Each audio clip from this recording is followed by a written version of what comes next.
Hi friends, అందరు బాగున్నారా? ఒక విషయం గుర్తొచ్చి అండ్ ఎప్పటి నుంచో చెప్పాలనుకుంటున్నాను.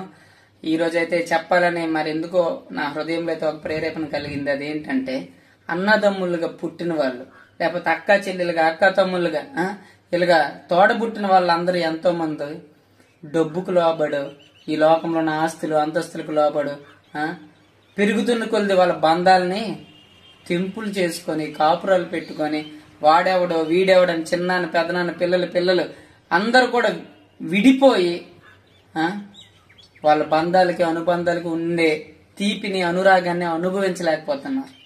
దయచేసి కలిసిమెలిసి ఉండండి. కలిసిమెలిసి ఉంటే విజయాలు మన కుటుంబాలు వెంబడే వస్తాయి. వాడు ఎలా పోతే నాకేంటి, సొంత అన్నతమ్ములు కూడా విడిపోతున్నారు ఈ కాలంలో. దయచేసి అలా ఉండొద్దు.